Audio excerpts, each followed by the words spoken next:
압수수색은 사실 이미 한번 벽에 부딪혔잖아요. 그 특수사본부까지 하게 되면 두 번째인데. 네. 또 들어갈까요? 글쎄요. 공을 황교안 총리한테 넘겨놨잖아요. 그런데 이제 이규철 특검보가 얘기한 거는 예. 임의 수사도 원칙적으로는 생각하고 있다 그런 말을 했고요. 무슨 수사요? 그러니까 임의 제출 받는 것을 원칙적으로 또 생각하고 있다. 들어가지 않고 네. 지난번에 특수사본부가 이미 제출 받았잖아요. 네네. 그쪽에서 원하는 것만. 그래서 지난주 금요일에 압수수색 했을 때에는 임의 제출조차 받지 않고 그냥 왔단 말이죠. 그래서 예. 다시 압수수색을 하겠느냐 말겠느냐를 사람들이 궁금해했는데 주말에 입장이 조금 바뀌었습니다. 임의 제출 받는 것도 원칙적으로 고려하고 있다. 그리고 그렇게 말하게 된 계기가 이제 황교안 그 직무대행, 권한대행이 오늘 결국은 사실상 보이콧을 완벽히 해버린 셈인데요. 협조해주지 않을 것이다라고 하는 게 명백히 졌기 때문에 아마도 그쪽으로 조금 더 무게가 쏠리는 것 같습니다. 예. 이종훈 평론가님. 네. 황교안 총리가 결국 거부했나요? 거부한 거죠. 이미 거부했죠, 지난주에. 예, 지난주에 거부했고. 예, 구두로 이제 뭐 얘기한 그것이 뭐 경호실장하고 비서실장한테 결국 떠넘긴 건데. 예. 그 결국 자기가 책임 안 지겠다는 얘기, 그리고 자기 입에서는 허락한다는 말을 기대하지 마라. 이 얘기 이미 한 거잖아요. 그거는 사실, 말은 그쪽으로 책임을 떠넘긴 것 같지만 어찌 보면 보수 진영의 시그널을 던지면서 나 대선 후보 나가겠습니다. 저를 지지해 주십시오. 이렇게 메시지 던진 거 아닐까요? 저는 그렇지 않다고 봅니다. 아, 그 그래요? 메시지는 어쩔 수 없이 박근혜 대통령 눈치가 보이니까 그렇게 던지긴 했는데 속으로는 많이 안타까워했을 거예요. 야, 지금 내가 이러면 안 되는데. 이미 그렇게 말씀하실 때 노 변호사 갸우뚱했어요. 그러니까 예. 그러니까 본인이 정말로 대권 출마할 생각이 있으면 속된 말로 박근혜 대통령 밟고 넘어가야죠. 예. 그런데 지금 지지자들은 다 박근혜 대통령 지지자가 자기한테 온 건데. 아니 그런데 그 표만 가지고 집권할 수 있나요? 그러니까 그야말로 친박계만 똘똘 뭉쳐가지고 새누리당 후보로 나오면 이른바 확장성이 전혀 없기 때문에 이번에 뭐 어떤 수가 되든 어떤 뭐 경우의 수에도 절대 안 되는 거죠. 그래서 정말로 본인이 대통령 나와서 정말 집권까지 생각한다면 밟고 넘어갔어야 박근혜 된다. 대통령하고 어느 정도 거리를 두면서 그러니까 국민의 정서를 쫓아가면서 예. 그러면서 가야 되는 거죠. 그래서 아마 굉장히 좀 약간 좀 아쉽긴 많이 아쉬웠을 것이다. 그런데 지금 국면에서는 본인도 어쩔 수 없는 거죠. 알겠습니다. 예. 노 변호사님, 대면 조사 이제 이거는 성동격소 전략일 수 있잖아요. 그리고 압수수색 어차피 뭐 안 되겠다는데 그 강제로 들어갈 수 있는 길도 없고 그다음에 이미 자료 제출받는 게 무슨 압수수색입니까? 그렇죠. 별 의미도 없는 거지. 그러면 결국은 이거를 갖고 국민들에게 여론 조성해서 명분을 찾으면서 결국은 대면 조사하겠다. 대면 조사를 이제는 서면에서 넘어갔잖아요. 대면 무조건 만나서 해야 되는 건데. 네. 이것을 위한 명분 쌓기용 아니냐. 그렇죠. 예. 그게 이제 저는 사실 정치 잘 모릅니다만은 정치가분들이 우리가 일반적으로 생각하는 것보다 수가 높으시더라고요. 그래서 그냥 단순하게 앞에만 딱 보시는 게 아니고 거의 3쿠션을 날리시는데 예. 그 특검이 지금 같은 뭐 경우 13쿠션쯤 날린 네, 것 그러니까 같은데요. 특검이 꼭 정치적이다라는 의견은 아니지만은 아마도 정치인을 상대하다 보니 그러한 전략을 본인들도 조금 쓰는 게 아닌가 생각이 조금 들고요. 예. 그래서 결론적으로는 대면 수사를 거부하지 못할 만한 지금 분위기를 만들어 놓았다. 예. 그런 생각이 좀 듭니다. 의견서 냈잖아요. 네, 그렇습니다. 대통령이. 의견서 냈는데 의견서의 핵심 전부 다 모른다. 모른다. 네, 부인. 예, 그리고 그 문서 유출도 어찌 정호- 보면 정호성한테 떠넘긴. 네, 그렇죠. 본인 책임 하나도 없다는 거죠. 뭐. 예. 되게 일관적이고 성격이 깔끔한 것 같아요, 우리 대통령은. 아, 그렇지 일관되고 않습니까? 깔끔하다. 이게 왔다 갔다 하지 않고요. 예. 이게 메시지를 전달할 때는 분명한 메시지를 정확히 전달해 줘야 모른다. 되거든요. 책임 모른다. 없다. 나는 예. 일관적으로 책임 없다. 내 주변 사람들이 전부 한 거다. 이거잖아요. 하물며 정호성까지도 내 말을 안 들었다. 이거죠. 그러니까 본인의 통치 아, 능력이 의견서에 그렇게 돼 그렇죠. 있나요? 통치 능력은 없다. 그거는 자인한 거예요. 약간 무능력했다. 난 좀 그 이디엇. 그렇죠. 네. 뭐 이디어트까지는 네. 아니겠지만 어쨌든 약간 그 사람들을 쓰는 부분에 있어서는 좀 무능력했다는 거를 자인하더라도 책임은 못 지겠다는 거죠.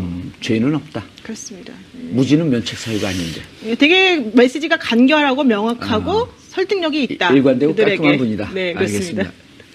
그런데 이번 주가 자꾸 분수령 될 거라고 언론이 지금 얘기하는데요. 예. 이번 주 분수령이 전 안 될 거라고 봅니다. 그러니까 대면 조사도 이번 주에 안 이루어질 가능성이 저는 훨씬 더 높다라고 그거는 아닌데요. 네, 10일쯤으로 거의 된 것 같던데. 그런데요. 예. 그날 당일날 예. 무슨 일이 있을지 어떻게 합니까? 아니 지금 보십시오. 지금 뭐 이 박채윤 씨 같은 경우에 예. 갑자기 그냥 이 조사 앞두고 쓰러지시잖아요. 예. 박근혜 대통령이 그러지 말라는 법 있나요? 그리고 박근혜 대통령 벌써 문제 제기를 계속 하고 있잖아요. 예. 위헌적이다. 심지어 특검이 본인을 지금 뭐 이 뇌물죄로 이렇게 피의자로 해놓은 한 것 게. 자체도 위헌이다라고 지금 계속 얘기를 하고 있단 말이죠. 예. 자, 그래서 제가 보기에는 특검하고 지금 청와대가 상당히 긴 이 지루한 공방전을 벌일 가능성이 높다 이렇게 생각합니다. 그러니까 말은 10일쯤 그렇죠. 내밀하게 협의를 해놓고 예. 10일 날 받겠다 혹은 9일 날 받겠다 해놓고 막상 당일 가면 이러저러한 핑계를 해서 아니 당일날 갑자기 건강이 나빠질 수 있는 거죠. 너무 긴장한 나머지. 그렇죠. 너무 긴장하면 또 이제 프로포폴을 맞으시면 어떻게 돼요? 그러니까 어찌됐건 예. 그런 식으로 회피할 가능성이 있는 거죠. 그리고 그 압수수색 하는 거 아마 봐가면서 할 것 같아요. 예. 그럼 특검도 마찬가지죠. 특검도 이제 28일까지로 길게 잡아놓은 이유가 충분히 그럴 거라고 지금 예상하고 전 길게 잡아놓은 거라고 봅니다. 대면 조사를 만약에 하잖아요. 예. 대면 조사하고 나서 그 이후에 청와대에 대한 압수수색 시도 또 안 할까요? 특검이? 전 특검도 마찬가지로 대면 조사하고 부족하면 또 압수수색 시도하고 계속 이런 식으로 여러 번의 대면 조사와 여러 번의 압수수색을 염두에 두고 있고 청와대도 거기에 맞춰서 지금 전략을 짜고 있다. 국민을 그런데 상대로 여론전을 펼치고 있다. 그렇죠. 그런데 기본 기조는 뭐 침대 축구 아닙니까? 예. 오늘 그 1부, 2부 두 분 다 세게 나오시네요. 아니 그게 아니고 이미 언론에서 많이 쓴 표현이잖아요. 침대 그렇죠. 축구를 그리고 지금 계속하고 대통령께서 또 아랍 순방을 자주 갔다 오셨으니까 아랍 축구, 침대 축구. 있는. 그렇죠. 예. 그다음에 뭐 헐리우드 액션까지. 뭐. 헐리우드 액션까지. 예. 축구 좋아하세요? 좋아하죠. 아까 그 유종원 평론가님이 이제 세게 얘기하셨는데 예. 황교안 대행이 크기 위해서는 박근혜 대통령을 밟고 크는 수밖에 없다 이렇게 말씀하셨는데 그게 이 지지율 추이와 연동이 돼 있다고 저는 생각이 듭니다. 그러니까 지난주 같은 경우에는 반기문 사태 특수를 노리면서 이렇게 황교안 대행의 존재감이 조금씩 이제 좀 부각되는 국면이지 않습니까? 그러면 그때는 아직 갑자기 박근혜 대통령까지 이렇게 내치면서 갈 수 있는 그 정도는 아닌 것 같습니다. 제가 그렇죠. 봤을 때. 그때는 어떤 지금 그리고 박근혜 대통령에 대한 보수 결집도 어느 정도는 있으니 그걸 지켜주면서 어떤 그러면서 이제 보수의 아이콘이 되는 이제 1단계 작업이 있고 그러나 황교안 대행의 지지율이 15%, 20%가 된다면 그 정도 박스권이 나오면 황교안 대행 입장에서도 이 정도 됐으니 내가 박근혜를 딛고 가야겠다. 이제는 박근혜 대통령을 털고 가야 될 그리고 우리가 정권 재창출해야 되는 그때가 되면 이제 그런 국면이 또 나올 수도 있어요. 그런데 결과적으로 1차 전략 실패한 거 아닙니까? 지금 15%밖에 안 나오잖아요. 예. 사실 박근혜 대통령 골치 지지층 다 가져갔다고 전제하면 35% 콘크리트 지지층이 나와야 되는 거죠. 알겠습니다. 황교안 출마할지 말지 그거는 자기들끼리 알아서 하라고요. 네. 자, 그런데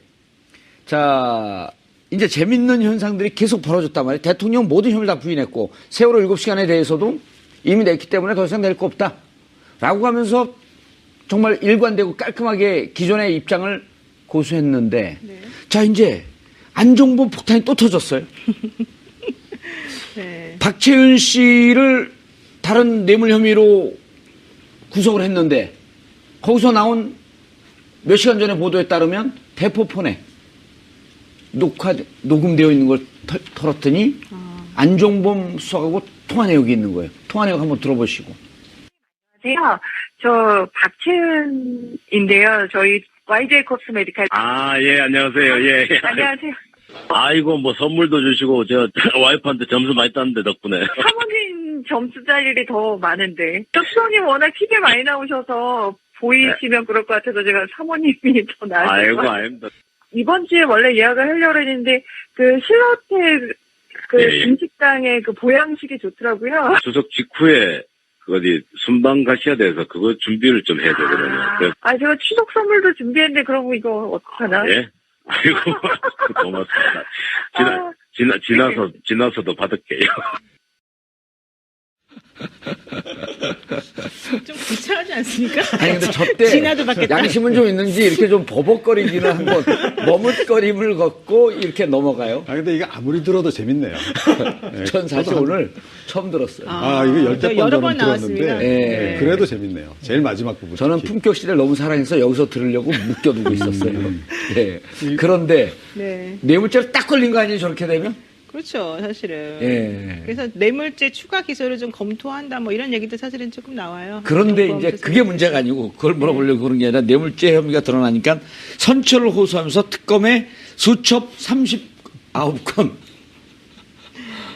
근데 이게 사실은 지난번에 나온 39건 얘기예요. 사실은 이 수첩 예. 39건이. 그리고 특검에서는 공식적으로 부인했어요. 이 그 39건을. 선처를 부탁하면서 안종범 수석이 낸 게 아니다. 예. 그게 아니고 그 안종범 수석 전 수석의 보좌관을 조사하는 과정 중에서 그분이 변호인 입회 하에 본인이 청와대에 보관하고 있던 수첩을 자진해서 가져다 준 것이다라고 특검에서는 얘기를 했고요. 예. 어찌됐든 특검 수첩이 들어온 거 아니에요? 네, 맞습니다. 그래서 예. 매우 중요한 자료가 정말 깨알 같은 글씨로 VIP 관련된 지시사항이 전부 적혀 있어서 전체 수첩이 56건인가 그렇거든요. 안종범 수석이 그렇죠. 작성한 17건, 39건 더하면. 네, 느닷없이 56건. 산수 문제를 해서 내가 깜짝 놀랐네. 56건. 네, 근데 지난번 17건에 대해서도 이미 이제 당연히 증거 동의를 했고 이번 39건도 다 증거 동의를 했는데 그렇다면 그 작성한 주체가 작성 내용이 무엇인지를 설명을 제대로 해 주어야지 증거 능력이 제대로 있는 거예요. 증명력이. 안종범 아니에요. 작성한 그러니까. 본인이. 근데 작성한 본인이 이거는 왜 작성하게 되었고 이 말의 아하. 의미는 무엇이라고 정확히 진술하지 않습니까? 예. 이게 바로 지난번에 그 돌아가신 그 김영환 전 민정수석의 비망록하고는 다른 거죠. 그렇죠. 그분은 이제 돌아가셔서 그 설명할 자가 없으니까. 그러니까 김기춘 전 비서실장이 뭐라고 합니까? 항상 본인 생각을 적은 것이다 이렇게 빠져나가는데 이건 못 빠져나가고. 이건 못 빠져나가고. 예, 안종범 전 수석 업무 수첩을 좀 그 표현- 분석 전문가 아니에요? 일단은 깨알 기록, 깨알 기록. 그 다음에 요약 정리, 예. 앞과 뒤가 다르게. 예. 그리고 정말 이 17건에서도 그동안 예. 정말 그걸로 증명된 분들이 많았는데 39건이면 기대가 되는데요. 그 이번에 헌재 심리의 3대 원칙이 뭔지 모르시죠? 첫 번째가 신속이에요. 예. 신속성. 그다음 두 번째 공정성. 세 번째가 충실성이거든요. 안종범 수첩이 꼭 그렇습니다. 신속하게 받아 적었잖아요. 네, 그리고 그다음 이건 공정한 게 아니라 정확성이에요. 그 다음에 안종범 전 수석이 본인의 메모에 대해서 아주 중요한 말을 했어요. 왜냐하면 우리가 메모를 할 때 옆에 자기 생각을 적을 수 있잖아요. 예. 그래서 이게 이제 그게 대통령 지시인지 당신 생각인지 이제 그게 모르지 않느냐 예. 이런 식으로 최순실 씨 변호인 측에서 이렇게 얘기를 수긍을 했더니, 하는데 예. 그럴 정신이 없었다. 그러니까 내 생각 따위를 적을 정신이 없었다. 그러니까 그렇죠. 이거는 신속하게. 예, 이거는 대부분 다 지시사항이다라고 얘기를 해준 거예요. 그래서 이제 그 부분에 대해서도 또 명확해졌죠. 그리고 한 알겠습니다. 가지 더. 예, 제가 하나 좀 궁금한 예. 게 대통령하고 이재용 부회장하고 만난 게 총 2차례로 우리가 알고 있었어요. 세 차례로 만난 거는 최근에 확인이 됐었죠. 예, 최근에 확인이 예. 됐는데 그 내용. 자, 보면은 2014년 9월 15일 날 대구 창조혁신센터에서 만나갖고 승마협회 맡아줘라. 그 다음에 그 이듬해 2015년 7월 25일 날 만나서는 45분 중에 20분을 이른바 군대용으로 쪼인탁 깠다는 거 아닙니까? 네. 왜 안 도와주냐. 그리고 2016년 2월 3차 면담 자료가 바로 이 수첩에 있다는 거 아니에요. 그렇죠. 근데 그 사이에 무슨 일이 있었나요? 국민연금에 예. 그 삼성 이제 그룹에 대한 지원이 있은 거 아니에요. 그렇죠. 그죠? 그렇죠. 7월 17일 날 있었고. 예. 그러니까 그것에 대해서 그러니까 뭐 25일 만나서도 한 번 더 이제 예약 요청을 한 거고. 예. 그게 약속이 잘 안 지켜지니까 결국은 재차. 예. 예, 재차 이제 요구를 한 거 아니겠어요? 이런저런 요구들을. 그러니까 확인도 하면서 그러니까 제일 마지막 3차 사실은 작년 2월이죠. 예, 만났을 때가 전 가장 중요한 내용들이 많을 거라고 저는 생각이 돼요. 뇌물죄 입증과 관련해서. 예. 그러니까 대가성 입증과 관련해서. 알겠습니다. 노 예. 변호사님. 네. 자, 이제 작년 2월에 3차 면담이면 그 안에 무슨 일이 있었냐면 그 전에 2015년 10월 25일경으로 미르재단 납입이 다 끝나는 거거든요. 네, 네. 그 다음에 또 작년 1월 15일에 K스포츠 재단에 돈이 다 납입이 끝나고 재벌들이. 그리고 그 안에 보게 되면은 그 뭡니까? 독일에 있는 비덱스포츠. 비덱에다가도 220억인가 또 가고 이런 등등이 다 끝난 다음에 2월에 3차 면담 최종 면담을 하는 거 아니에요? 네. 그때 지금 여기서는 그 내용이 있다고만 했지 무슨 내용이 적혀 있는지 아직 안 나온 거죠. 그렇습니다. 그 10가지 주문 사항이 기재되어 있다고 하는데 대통령이 이재용 부회장에게 네, 그러니까 독대를 하면서 10가지 주문사항을 했는데 총괄적으로는 문화융성 사업을 예. 지원해라, 금전적으로 먼저 이런 내용이었는데 구체적으로는 10가지 지시사항이 있었다고 해요. 근데 그것을 무엇인지는 지금 특검이 안 밝히고 있어서 아마도 대통령하고 대면 조사를 하게 되면 그것을 조금 공개해서 대통령을 압박할 가능성이 좀 있어 보인다. 그리고 이재용 부회장에 대해서도 영장을 재청구하기 위해서 구체적으로 10가지 지시사항이 무엇이었는지 그걸 왜 이행했어야만 하는지에 대해서 아마도 조금 심도 깊게 들어가지 않을까 생각이 듭니다. 예. 이 삼성 이재용 부회장하고 박근혜 대통령 이렇게 면담 이 막 후에 삼성의 실무진이 어떤 식으로 움직였는지가 저는 좀 눈여겨봐야 된다고 생각하는데요.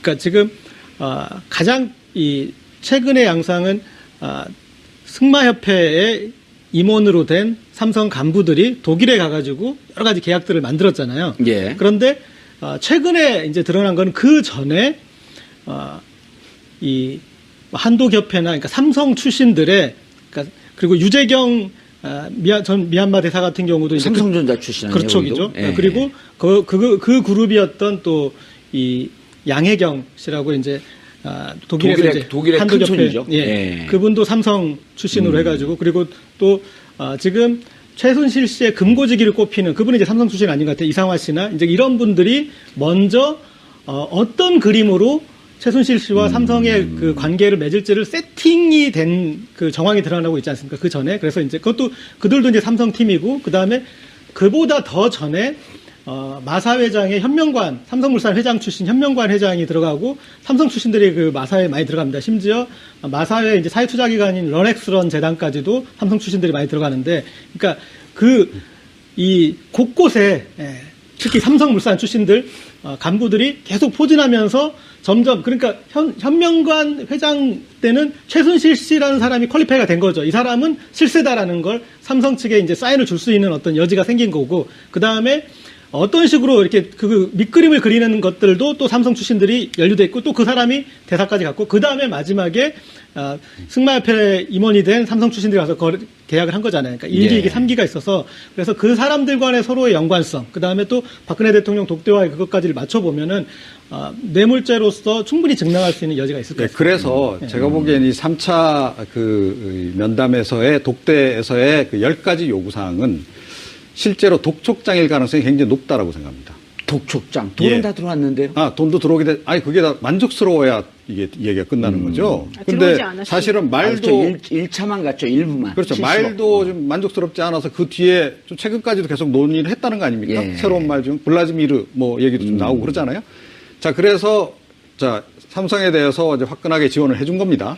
지원해주고 나서 이제 뭐 미르재단, K스포재단 만들고 쭉 뭐 정유라에 대한 말 지원들이 쭉 이루어지고 미얀마 사업에 대한 지원도 이루어지고 다 그런 것들이 이루어지는데 이제 본인은 임기말이 다가오고 빨리 이걸 마무리를 지어야 되겠는데 삼성은 본인이 하는 거에 비해서 속도가 좀 느리다라는 생각이 들었을 가능성이 높다. 그래서 그것을 아주 7월 깨알로 25일 날 한번 야단을 쳤는데 여전히 미진해서 그렇죠. 그래서 그거를 아주 깨알로 낱낱이 하나하나 짚어가면서 요구를 했을 가능성. 그래서 독촉장일 가능성이 굉장히 높지 않나. 바로 그것 때문에 사실은 특검도 그 내용을 지금 대면 조사 전에 화끈하게 좀 공개를 못하는 게 아닌가라고 예. 저는 개인적으로 추정합니다. 예. 노 변호사님, 네. 2월에 보면 지금 현재 특검은 밝히지 않고 있지만 금전적 지원도 해달라. 문화융성과 스포츠 분야에 이런 기사는 지금 나오고 있잖아요. 그렇죠. 근데 이 기사가 나온 거는 기자도 취재한 것도 있는데 어쨌든 특검 내부에서 흘러나오지 않으면 이런 기사가 나올까요?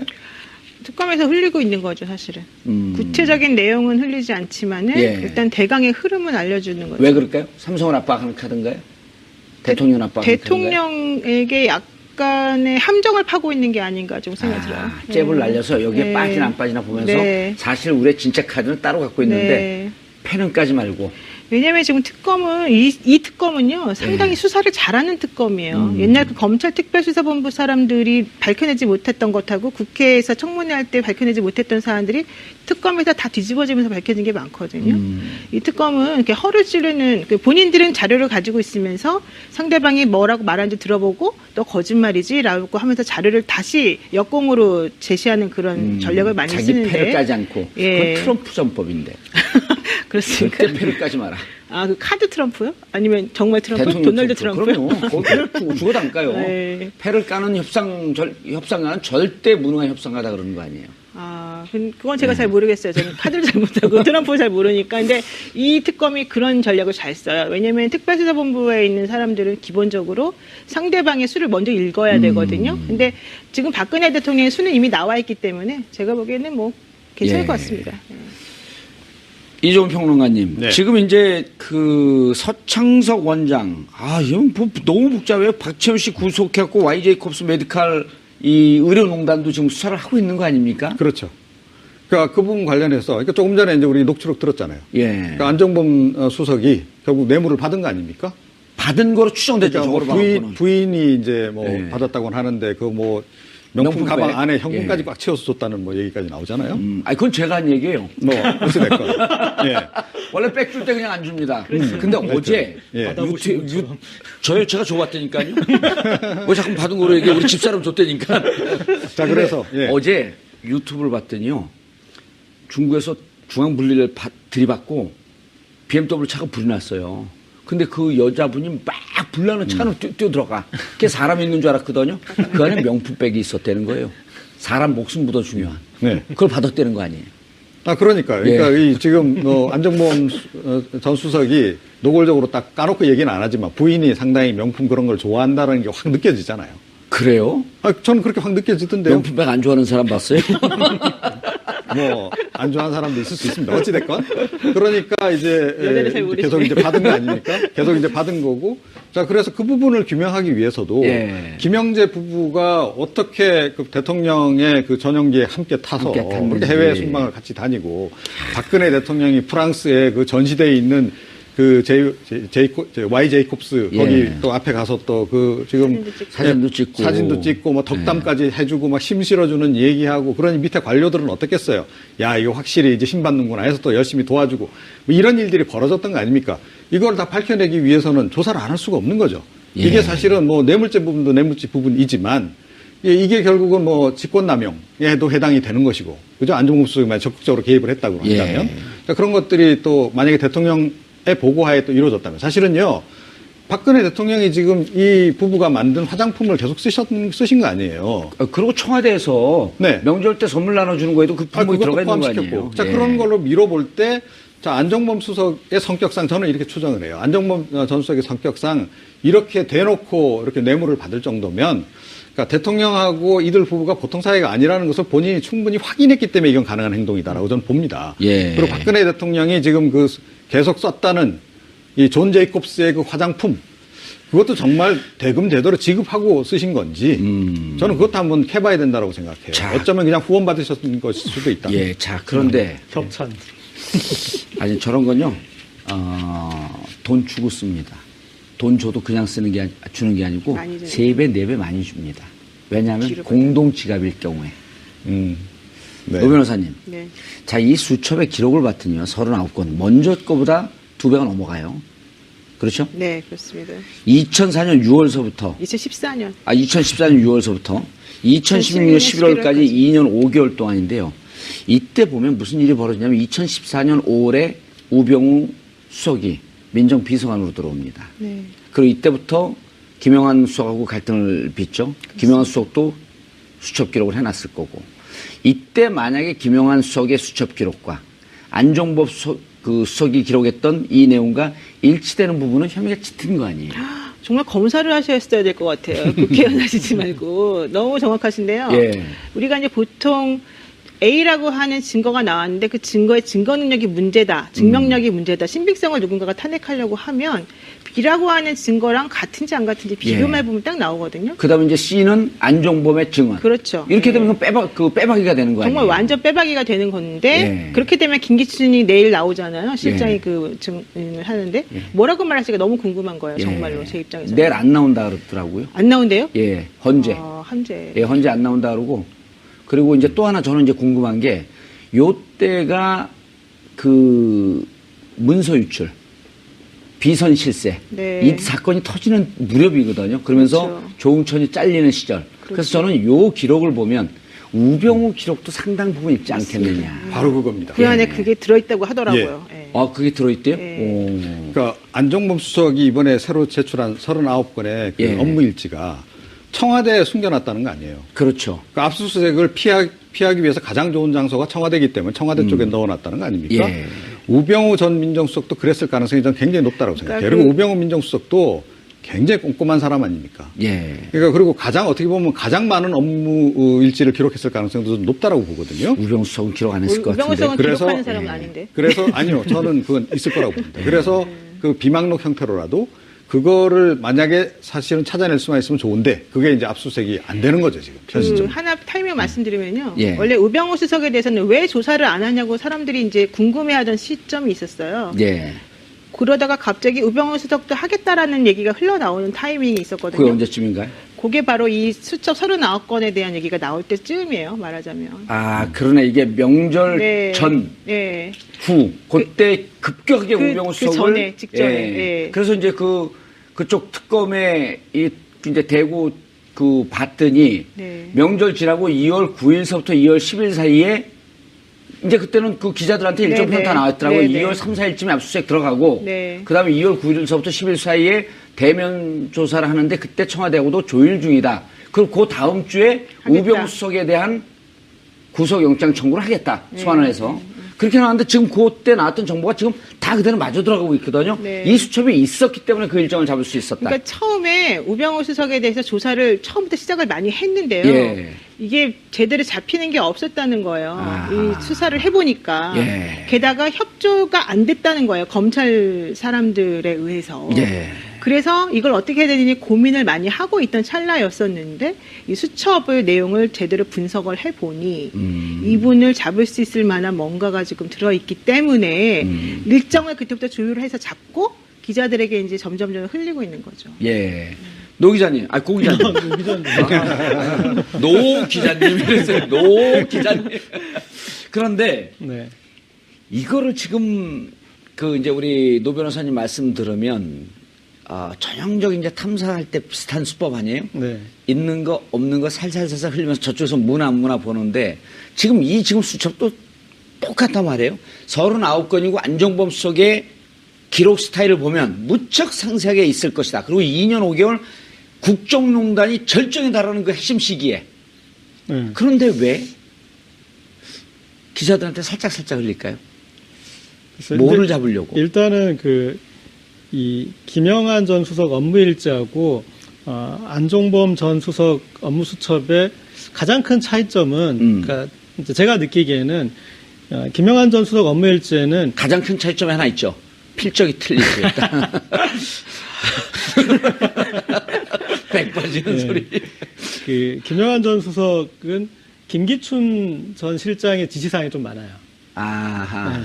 그런데 안종범 전 수석 것은 VIP 지시사항 위주로 전달 이렇게 돼 있고, 그런데 제가 이제 계속 좀 의문을 가졌던 거는 지금 우리가 확인하고 있는 박근혜 대통령의 지적 능력이나 이런 거에서 저 정도의 꼼꼼한 지시가 어떻게 이렇게 가능했을까? 나올까? 그러니까 그래서 그냥 수첩을 뭔가를 보고 읽는 듯한 어떤 이제 그런 느낌들이 있었고, 그 다음에 또 하나는 이제 이 막판에 법률적 대응 부분에 왔을 때는 저것은 우병우의 어떤 코치가 있지 않는 한 불가능한 어떤 법률적 이렇게 대응하라 그런 부분들이 메모들이 있었는데 VIP 지시로 나와요. 그래서 이제 그런 부분에서 그러니까 이 청와대 구조가 우리가 생각하는 그 어떤 그런 구조가 아닐 수도 있겠다. 그러니까 대통령이 보고를 가는 어떤 보고 라인들 따로 있고 지시만 받아서 행하는 라인들이 또 따로 있고 그리고 그래서 그러니까 또 이제 이 기획 라인 대통령에게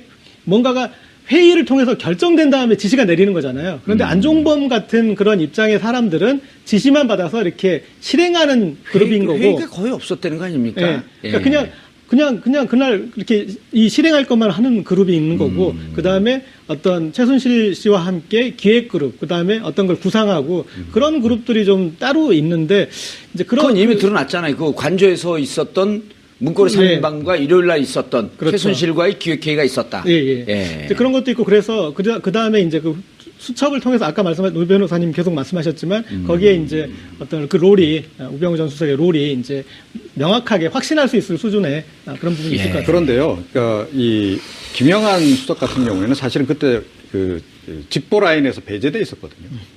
그리고 그렇죠. 우병우 민정수석은 사실은 완전부 수석하고 똑같이 박근혜 대통령에게 직접 보고하고 직접 지시받았을 가능성이 굉장히 높습니다. 김기춘 실장이 직접 했다 그랬죠. 근데 김기춘 실장도 경유 안 했을 가능성이 저는 굉장히 높다고 봐요. 우병우 수석 같은 경우에는. 그러니까 아까 이제 문고리 3인방하고 최순실 씨가 일주일마다 회의하고 그거는 초기였고요. 예. 정년의 감찰문건 사건 불거지고 나서는 사실은 최순실 씨 약간 멀리한 거 아닙니까? 약간 좀 거리를 두고 3인방도 약간 국민들 눈앞에서 좀 치우고 그러고 나서 급부상한 게 우병우 수석이란 말이에요. 그래서 우병우 수석 같은 경우에는 실제로 박근혜 대통령하고 대면 보고도 굉장히 많이 했을 가능성이 높고 단순히 받아 쓰는 정도가 아니고 조언도 하면서 또 지시도 받고 거의 이렇게 움직였을 가능성이 굉장히 그렇죠. 높다. 그거는 이미 그 정윤의 네. 비선 실세 그 십상시 그 사건이 터졌을 때 그것을 2, 3일 만에 프레임을 틀면서 속전속결로 정리한 게 우병우가 있기 때문에 그렇죠. 그때 엄청난 신뢰를 얻었다는 거거든요. 네, 그 뒤부터 계속 청와대에서 흘러나온 것은 우병우가 실세다라는 얘기가 계속 흘러나왔거든요. 그러니까 여기서- 실제로 그랬을 가능성이 높다. 그러면 우병우 수석도 그래서 제가 업무 일지 얘기를 하는 것이 예. 그러니까 박근혜 대통령이 이제 전화로 이제 안종범 수석한테 주로 줄줄줄 불러줬다는 거 아닙니까? 예. 1시간씩도 불러주고 이랬다는 거 아니에요? 자, 똑같이 아마 최순실 씨로부터 여러 가지 얘기를 듣고 그걸 가지고 참고해서 아마 참고했던 뭐 그대로 얘기했던 우병우 수석에게도 지시를 했겠죠. 그런데 예. 우병우 수석 경우는 조금 달랐다는 거죠. 의견도 듣고 그러니까 이제 우 수석은 분명히 보고하는 쪽과 이 지시 받는 내용 부분은 한치의 오차도 없이 기록을 했어야 되기 때문에 이 업무 일정은 있을 거다라고 좀 보는 거예요. 알겠습니다. 그런데 우병우의 생각을 놓는지 안 놓는지 우리는 관심 없고 중요한 건 이 수첩을 보면 지금 이제 그 고기자 추정은 수첩을 보게 되면 주로 국정농단 그다음 돈 문제, 밀케이 스포츠재단 쪽은 아마 최순실 씨의 아이디어가 들어왔을 가능성이 있고 이후에 작년 이 문제가 본격적으로 7월서부터 터지기 시작하면서부터 법률 대응할 때는 그때 우병우 생각이 법률 지원에 대해서는 있었을 것이다. 근데 문제는 우리가 여기서 삼성과의 관계를 찾아내야 되고 최순실 씨와 공동지갑이라고 하는 증거를 찾아내야 되고 그러므로 인해서 뇌물죄의 공범이라고 하는 걸 찾아내야 되는데 거기까지 지금 특검이 접근했냐 안 했냐 이게 문제인 거예요. 제가 알기로는 상당히 접근한 걸로 알고 있고요. 거기서 또 하나 지금 놓치고 있는 포인트는 안종범 수석의 집에서 발견되었다라고 하는 증거인멸 방법들이 되게 획기적인 게 많았잖아요. 핸드폰 뭐 위에 액정 뭐 어느 부분을 뭐 부셔야지 뭐 증거가 더 없어지고 예. 뭐 전자레인지에 집어넣어라 이런 얘기 많았었잖아요. 그렇죠. 예. 그러면서 실질적으로 그런 행위를 함으로 인해서 어떤 증거도 남기지 않은 두 사람이 바로 김기춘 실장과 우병우 수석이거든요. 그 두 분이 아마 안종범 수석에게 알려줬을 거예요. 증거인멸 방법을. 안종범 수석이 혼자 그런 증거인멸 방법을 생각해냈을 수가 없는 방법들이거든요. 그런 방법들은.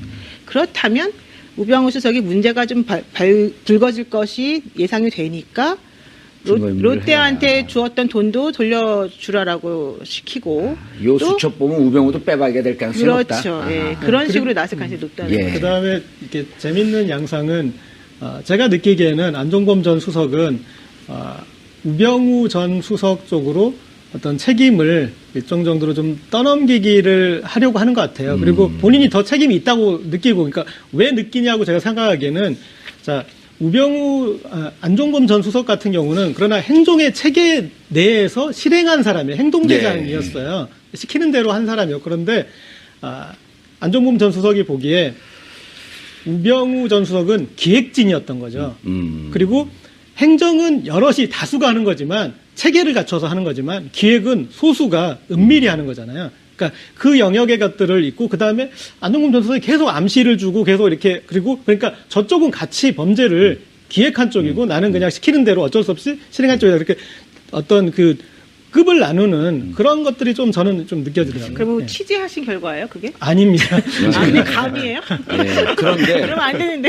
아니 그런데 이제 저 기자들은 또 여기저기서 들어오는 이 정보망들이 있으니까 기자들의 추정은 일반 사람들의 추정은 좀 또 틀리죠. 그러니까 대답하셔야 되는데 지금 안종범 대답 전 안 수석이 지금 되게 억울한 거예요. 그러니까 자기가 봤을 때 그러니까 우리가 생각하는 청와대 체계에는 대통령이 있고 비서실장이 있고 각 수석이 있는 그건데 안종범 전 수석이 겪었던 청와대는 그게 아닌 거예요. 그렇죠. 그러니까 대통령으로부터 예, 직접 지시만 받는. 그쪽에서 따로 기획하는 사람도 있고 그 주구장창 이렇게 받아줬고 받아줬고 실행하고 그러니까 그다음에 틈나면은 이제 떡고물이나 좀 얻어먹는. 그렇죠. 아니, 떡 만진 손에 떡고물이 어떻게 안 묻습니까? 예? 예. 아니 그게 저기 그 더킹의 대사예요, 영화. 아, 떡 만진 속에 어떻게 떡고물이 안 묻습니까? 아, 진짜 대단합니다, 작가들은. 예. 예. 그런데 이 특검에서 할 일이 지금 너무 많아요. 지금 이제 또 오히려 우리 이런 중요한 이슈보다도 국민들의 관심은 고용태와 최순실이 어디까지 싸울 거냐.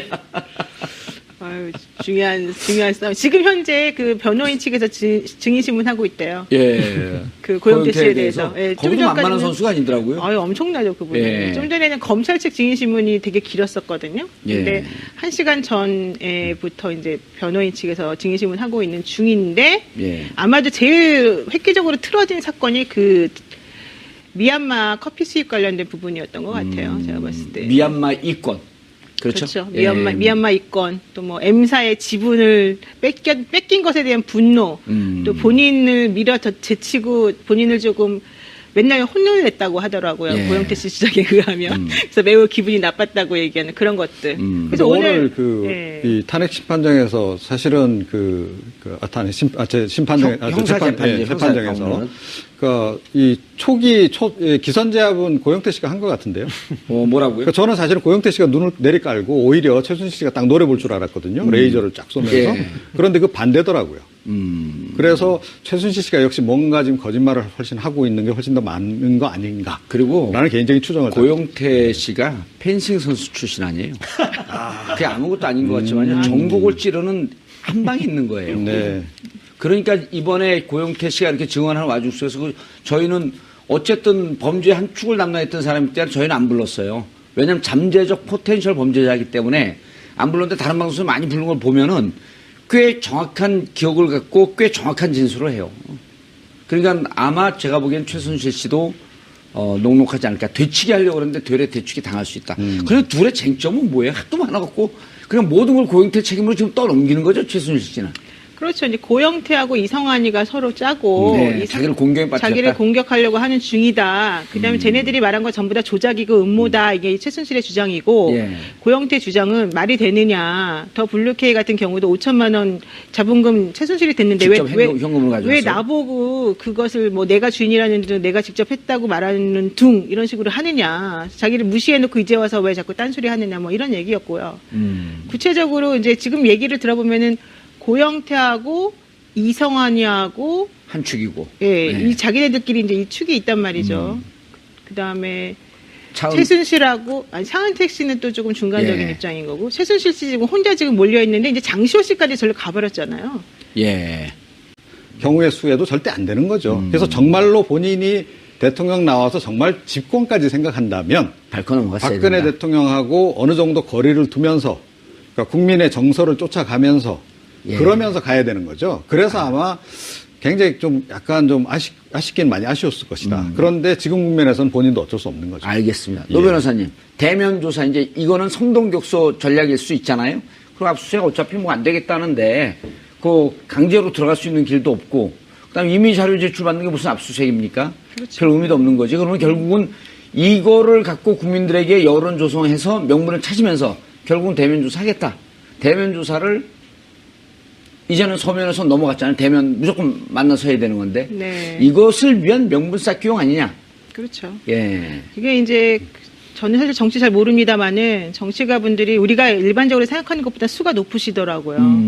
그래서 그냥 단순하게 앞에만 딱 보시는 게 아니고 거의 3쿠션을 날리시는데 예. 그 특검이 지금 같은 뭐 경우 13쿠션쯤 나는 것 네, 그러니까 같은데요. 특검이 꼭 정치적이다라는 의견은 아니지만은 아마도 정치인을 상대하다 보니 그러한 전략을 본인들도 조금 쓰는 게 아닌가 생각이 조금 들고요. 예. 그래서 결론적으로는 대면 수사를 거부하지 못할 만한 지금 분위기를 만들어 놓았다. 예. 그런 생각이 좀 듭니다. 의견서 냈잖아요. 네, 그렇습니다. 대통령이 의견서 냈는데 의견서의 핵심 전부 다 모른다. 모른다. 네, 부인. 예, 그리고 그 문서 유출도 어찌 정호- 보면 정호성한테 떠넘긴. 네, 그렇죠. 본인 책임 하나도 없다는 거죠. 뭐. 예. 되게 일관적이고 성격이 깔끔한 것 같아요. 우리 대통령은. 아, 그렇지 일관되고 않습니까? 깔끔하다. 이게 왔다 갔다 하지 않고요. 예. 이게 메시지를 전달할 때는 분명한 메시지를 정확히 전달해 줘야 모른다. 되거든요. 책임 모른다. 없다. 나는 예. 일관적으로 책임 없다. 내 주변 사람들이 전부 한 거다. 이거잖아요.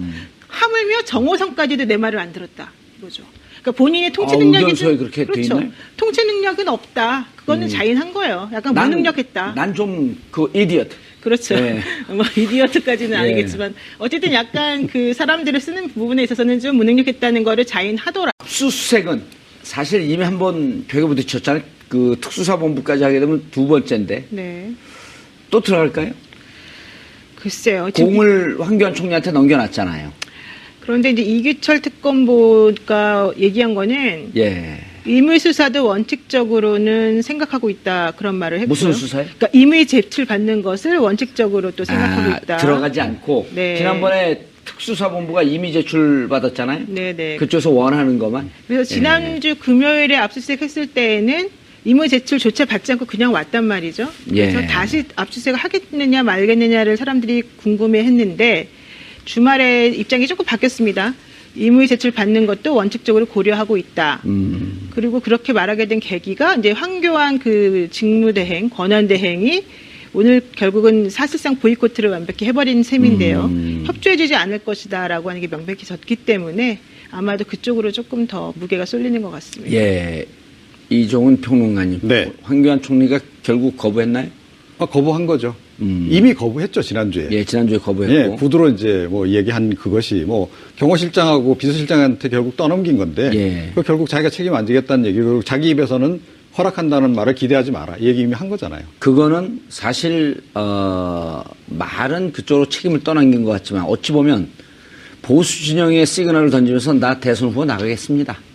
저를 지지해 주십시오. 이렇게 메시지 던진 거 아닐까요? 저는 그렇지 않다고 봅니다. 아, 그 그래요? 메시지는 어쩔 수 없이 박근혜 대통령 눈치가 보이니까 그렇게 던지긴 했는데 속으로는 많이 안타까워했을 거예요. 야, 지금 내가 이러면 안 되는데. 이미 그렇게 말씀하실 때 노 변호사 갸우뚱했어요. 그러니까 예. 그러니까 본인이 정말로 대권 출마할 생각이 있으면 속된 말로 박근혜 대통령 밟고 넘어가야죠. 예. 그런데 지금 지지자들은 다 박근혜 대통령 지지자가 자기한테 온 건데. 아니 그런데 그 표만 가지고 집권할 수 있나요? 그러니까 그야말로 친박계만 똘똘 뭉쳐가지고 새누리당 후보로 나오면 이른바 확장성이 전혀 없기 때문에 이번에 뭐 어떤 수가 되든 어떤 뭐 그렇죠. 예. 그다음에 뭐 헐리우드 액션까지. 뭐. 헐리우드 액션까지. 예. 축구 좋아하세요? 좋아하죠. 아까 그 이종훈 평론가님이 이제 세게 얘기하셨는데 예. 황교안 대행이 크기 위해서는 박근혜 대통령을 밟고 크는 수밖에 없다 이렇게 말씀하셨는데 그게 이 지지율 추이와 연동이 돼 있다고 저는 생각이 듭니다. 그러니까 지난주 같은 경우에는 반기문 사태 특수를 노리면서 이렇게 황교안 대행의 존재감이 조금씩 이제 좀 부각되는 국면이지 않습니까? 그러면 그때는 아직 갑자기 박근혜 대통령까지 이렇게 내치면서 갈 수 있는 그 정도는 아닌 것 같습니다. 제가 그렇죠. 봤을 때 그때는 어떤 지금 그리고 박근혜 대통령에 대한 보수 결집도 어느 정도는 있으니 그걸 지켜주면서 어떤 그러면서 이제 보수의 아이콘이 되는 이제 1단계 작업이 있고 그러나 황교안 대행의 지지율이 15% 20%가 된다면 그 정도 박스권이 나오면 황교안 대행 입장에서도 이 정도 됐으니 내가 박근혜를 딛고 가야겠다. 이제는 박근혜 대통령을 털고 가야 될 그리고 우리가 정권 재창출해야 되는 그때가 되면 이제 그런 국면이 또 나올 수도 있을 것 그런데 같습니다. 결과적으로 1차 전략 실패한 거 아닙니까? 지금 15%밖에 안 나오잖아요. 예. 사실 박근혜 대통령 골치 지지층 다 가져갔다고 전제하면 35% 콘크리트 지지층이 나와야 되는 거죠. 알겠습니다. 황교안 그 출마할지 말지 그거는 자기들끼리 알아서 하라는 네. 자, 그런데 자, 이제 재밌는 현상들이 계속 벌어졌단 말이에요. 대통령 모든 혐의를 다 부인했고 세월호 7시간에 대해서도 이미 냈기 때문에 더 이상 낼 거 없다. 라고 하면서 정말 일관되고 깔끔하게 기존의 입장을 고수했는데 자, 이제 안종범 폭탄이 또 터졌어요. 네. 박채은 씨를 다른 뇌물 혐의로 구속을 했는데 거기서 나온 몇 시간 전에 보도에 따르면 대포폰에 녹음되어 있는 걸 털었더니 안종범 수석하고 통화 내역이 있는 거예요. 통화 내역 한번 들어보시고. 안녕하세요. 저 박채은인데요. 저희 YJ 콥스메디칼. 예, 안녕하세요. 예. 안녕하세요. 아이고, 뭐 선물도 주시고, 와이프한테 점수 많이 땄는데, 덕분에. 사모님 점수 짤 일이 더 많은데. 수석님 워낙 TV에 많이 나오셔서 보이시면 그럴 것 같아서 제가 사모님이 더 나을 아이고, 것 같아요. 아닙니다. 이번 주에 원래 예약을 하려고 했는데 신라호텔 예. 중식당의 보양식이 좋더라고요. 추석 직후에, 순방 가셔야 돼서, 그거 준비를 좀 해야 되거든요. 그래서, 제가 추석 선물도 준비했는데 그럼 이거 어떡하나? 예? 아이고, 고맙습니다. 지나서도 받을게요. 좀 구차하지 않습니까? 아니 근데 저때 지나도 받겠다. 양심은 좀 있는지 이렇게 좀 버벅거리기는 한번 머뭇거림을 걷고 이렇게 넘어가요. 근데 이게 아무리 들어도 재밌네요. 네, 전 사실 저도 오늘 처음 들었어요. 이거 저 10번 여러 번 들었는데, 나왔습니다. 네. 그래도 재밌네요. 제일 마지막 부분. 저는 특히. 품격 시대를 너무 사랑해서 여기서 들으려고 묶여두고 있었어요. 예. 그런데 네. 뇌물죄로 딱 걸린 거 아니에요? 저렇게 되면? 그렇죠, 사실은. 예. 그래서 뇌물죄 추가 기소를 좀 검토한다, 뭐 이런 얘기도 사실은 조금 나와요. 그런데 정보원 이제 수사에 그게 문제가 아니고 그걸 물어보려고 그런 게 아니라 뇌물죄 혐의가 드러나니까 선처를 호소하면서 특검에 수첩 39건. 근데 이게 사실은 지난번에 나온 39건 얘기예요. 사실은 이 수첩 예. 39건이. 그리고 특검에서는 공식적으로 부인했어요. 이 그 39건을 선처를 부탁하면서 안종범 수석이 낸 게 아니다. 예. 그게 아니고 그 안종범 전 수석의 보좌관을 조사하는 과정 중에서 그분이 변호인 입회 하에 본인이 청와대에 보관하고 있던 수첩을 자진해서 가져다 준 것이다라고 특검에서는 얘기를 했고요. 예. 어찌됐든 특검 수첩이 들어온 거 아니에요? 네, 맞습니다. 그래서 예. 매우 중요한 자료가 정말 깨알 같은 글씨로 VIP와 관련된 지시사항이 전부 적혀 있어서 전체 수첩이 56건인가 그렇거든요. 안종범 수석이 그렇죠. 작성한 17건, 39건 더하면. 네, 느닷없이 56건. 산수 문제를 해서 내가 깜짝 놀랐네.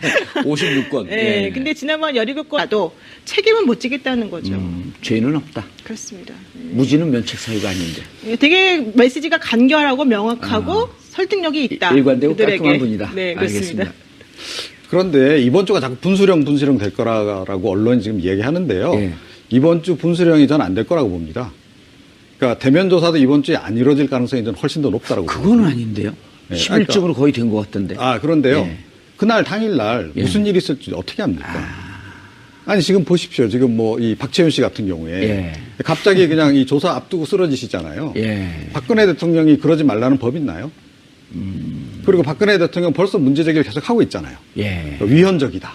심지어 특검이 본인을 지금 이 뇌물죄로 이렇게 피의자로 해놓은 한 것 게. 자체도 위헌이다라고 지금 계속 얘기를 하고 있단 말이죠. 예. 자, 그래서 제가 보기에는 특검하고 지금 청와대가 상당히 긴 이 지루한 공방전을 벌일 가능성이 높다 이렇게 생각합니다. 그러니까 말은 10일쯤 그렇죠. 내밀하게 협의를 해놓고 예. 10일 날 받겠다 혹은 9일 날 받겠다 해놓고 막상 당일 가면 이러저러한 핑계를 해서 아니 당일날 갑자기 건강이 나빠질 수 있는 거죠. 너무 긴장한 나머지.